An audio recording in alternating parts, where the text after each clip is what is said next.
번째 주제로 가도록 하겠습니다. 첫 번째 주제는요, 여러분, 바이든, 한국에 어떻게 나올까입니다. 자, 이 바이든에 대해서 많은 분들이 이제 걱정을 하셨어요. 그런데 저는 일단은 저 백개분들이 바이든 되니까 그냥 조용히 입 다물고 있는 거, 이거 하나로도 좋더라고요. 바이든이란 사람이 제가 볼 때는 오바마 짝퉁 투고, 그 다음에, 미국의 이제 좌파들의 정책에 따라서 바이든이, 굉장히 이제 문재인처럼 막 돈으로 막 표를 사고 매표를 하고, 그 다음에 차상위 계층에 대해서 지원 막 하고, 복지 막 하고, 이렇게 할 거라고 예상이 되는데, 다행히도 미국의 상원을 공화당이 장악을 했습니다. 그렇다면은 상원이 딱 막아주는 거예요. 아, 무슨 소리야. 문재인, 너 556조, 이런 예산, 추경, 안 돼! 이러면서 그냥 딱 상원이 막아버리는 거예요. 사실은 그게 정상적인 거죠. 근데 우리나라는 지금 국회를 우리 국민들이 180석을 줘가지고 그냥 나라 재산을 지금 거덜내고 있는 거예요. 나라 예산을. 자, 그런 점에서 바이든이 된 경우에 일종의 미국의 유권자들이 가림막을 해준 거죠. 딱 이렇게 게이트키핑을요. 그동안에 우리는요, 우리나라 유권자들이 참 이 균형을 맞춰준다. 그리고 어느 한쪽에 손만 들어주지 않는다. 그래서 선거 결과를 보면은요, 진짜 감탄을 할 경우가 있었어요. 근데 지난번 4.15 총선은 저는 진짜 경악이었습니다. 아니, 어떻게 이럴 수가 있나. 그런 점에서 저는 4.15 총선에 대해서 아주 많은 의심을 하고 있어요. 왜? 이제까지 역대 우리나라 사람들의 어떤 성향, 캐릭터하고는 완전히 반대된, 한쪽에다가 그냥 확 몰아주는 이런 결과는 없었던 거예요. 자, 그런 점에서 여러분들 정말 다음에 저도 반성하고 있습니다. 사전투표한 거에 대해서. 트럼프가 대통령 된 이후에는 좀 기행이라든가 그리고 경제 살리기 위해 장사꾼처럼 막 부밍을 했는데, 기업가로서의 트럼프는 한마디로 사기꾼이에요, 여러분. 저는 정말 트럼프의 전기를 읽어보고 또 트럼프에 대한 그 다큐멘터리를 이렇게 보고 나서, 야, 우리나라 같으면 절대로 대통령 후보가 될 수 없는 사람이다, 이렇게 생각을 했어요. 근데 미국은 뭐가 있느냐, 네가 한 일에 대해서는 네가 책임져라가 미국의 정신이에요. 그러니까 트럼프가 자기 회사를 하나 만들어 갖고 상장을 했어요. 그래서 3불이었는데 이게 34달러까지 올라갔는데, 사람들이 트럼프 회사를 하니까 다 샀는데 트럼프는 그때 완전히 사기를 친 거예요. 그래가지고 먹튀를 했어요. 34달러에 팔고요. 도망갔는데 그 다음부터 딱 내려가갖고 뭐 7달러 막 이렇게 됐어요. 그러니까 선량한 미국인들이 트럼프한테 사기를 당한 거죠. 트럼프는 자기 주식을 다 블록딜을 해버렸으니까. 그런데 미국 사람들은 뭐냐? 네가 산 거니까 네가 책임져야 된다, 이거예요. 그래서 이번 코로나도 미국 사람들의 정서에서는, 아니, 내 몸 가지고 내가 이 마스크 안 쓰든 간에 내가 파티를 하든 간에 이거는 내가 말하자면 결정하는 거야. 그러니까 내가 리스크 감당할게, 이렇게 보는 거죠. 그래서 참 다른 것 같습니다. 전염병인데도 자기가 옮길 수 있는 가능성에 대해서는 생각 안 하는 것 같아요.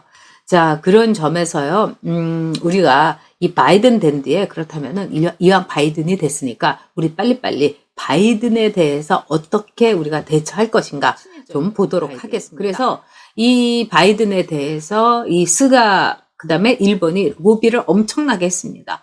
트럼프가 됐을 때는 반반했죠. 힐러리 쪽 이 트럼프 선거할 때는 반반했는데, 그때 말하자면은 이 우리나라는 그냥 힐러리한테 이제 몰빵을 한 거고요. 근데 이번에 바이든 쪽에다가 그렇게 줄을 많이 댔답니다. 그래서 바이든 쪽의 싱크탱크, 그다음에 민주당 쪽 인사들하고 워싱턴 대사 공사 정무공사가 진짜 이 발바닥에서 불이 나도록 뛰어다녔다는 거예요. 앞으로 일본은 굉장히 편할 겁니다. 근데 이제 문재인은 트럼프에다가 몰빵하지 않았습니까? 그리고 트럼프한테 오로지 대북 관계를 같이 해줄 수 있는 사람은 말하자면은 트럼프밖에 없다, 이렇게 몰빵한 거죠. 자, 그렇다면은요, 이제 어떻게 될 것인가 한번 보겠습니다. 일단 이 트럼프에 대해서 이제 그 보험을 이제 들은 거 아니겠습니까? 그래서 문재인의 대북 주춤, 이렇게 봐야 되겠습니다. 이번에도 여러분이 바이든하고 트럼프하고 이제 토론한 거로 보시겠지만은 막 바이든이 트럼프를 갖고 공격을 합니다. 너는 어떻게 써? 이 저기 불량배, 폭력배, 뭐 이런 이 김정은이를 어떻게 그렇게 상대를 하고 어떻게 너의 프렌드라고 네 친구라고 부를 수 있느냐 이러면서 마구마구 저기 비난을 합니다. 그런 점에서는 이제 트럼프는 막 몰리는 거죠. 자, 트럼프는 김정은을 친구라고 했고요.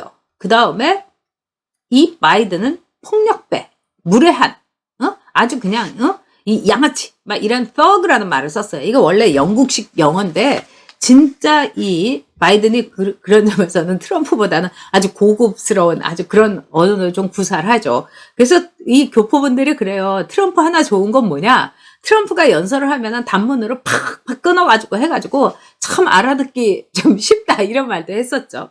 자, 어쨌든 문재인의 꿈은 사라지고 있습니다. 즉 문재인은 트럼프처럼 막 기분파에다가 막 그 쇼 좋아하고 리얼리티 쇼처럼 일종의 대북 관계를 김정은이하고 만나가지고 리얼리티 쇼를 해가지고 지지율 팍 올리고 올리는 우리는 현민이가 있잖아 탁현민이가 이러면서 트럼프하고 짝짝꿍을 해가지고 대북 문제를 톱다운 그래서 트럼프 살살살살살 긁어주면서 잘해 네가 최고야 뭐 이러면서 이 북한 문제를 북한에 유리하게 하려고 했던 게 문재인인데 이제 쫑했습니다. 끝났습니다. 일단은요. 바이든은 북한 문제를 자기 임기 내에 해결하려고 하지 않을 겁니다. 그리고 바이든은 여러분 아시겠지만 나이가 80이에요. 그래서 김종인 영감이 너무너무 좋아했다는 거 아니에요. 나도 78세. I have a dream 뭐 이러고 있대요 지금. 그리고 그 마누라까지 이 국민의힘에 입당시켜갖고 마누라한테 당직 줄 수도 있는 남자입니다. 이래가지고 내가 대선 후보가 되겠다는 꿈을 김종인이 지금 불태우고 지피고 있을 거예요. 그러니까 여러분들 정말 이거는 말도 안 되는 노망 아닙니까? 근데 바이든도 이제 끝까지 치맥기를 보여준 거 아니겠어요? 자, 그 다음에 두 번째로는요. 바이든이 고령이기 때문에 일단 바이든은 국내 문제에 올인하게 됩니다. 그리고 미국은 현재 일단 경기는 좋아요. 그러니까 바이든은요. 얼마나 편하겠어요. 이 트럼프가요. 경제를 확 올려놓은 거예요. 그래서 바이든으로서는 이 경제의 사각지대에 있는 사람을 챙기겠다. 그래서 바이든이 뭐라고 했느냐. 민주주의는 약자를 위한 거다. 민주주의는 이 소수의 권력이 없는 사람들을 위한 것이 민주주의다. 이게 바이든이 입에다가 맨날 달고 다니는 얘기예요. 그렇기 때문에 바이든은 이번에 자기한테 표를 주지 않는 히스패닉보다는 이 흑인이라든가 여성이라든가 이런 쪽으로 엄청나게 챙기면서 즉 국내 문제에 바이든은 올인을 할 겁니다.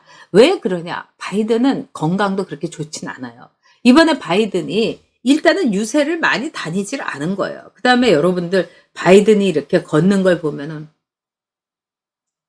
불안하지 않습니까? 그러니까 옆에서 오히려 질 바이든이 더 씩씩하게 막 손도 흔들고 바이든은 이 턱스크하고 어쩌고저쩌고 하는데 옆에서 질 바이든이 막 손 흔들고 사람들한테 아이 컨택 하고 저도 이제 선거운동을 해봤는데 많이 해봤죠. 근데 사람들한테 이렇게 눈 맞추는 거 이것도 기빨립니다. 여러분. 그러니까 탁탁 눈 맞추고 악수하고 근데 이번에는 악수를 못했죠. 근데 그런 것처럼 선거운동은 노동이에요. 그리고 엄청난 그러니까 스피리추얼한 이 두뇌도 노동이고 이 다리도 노동이에요.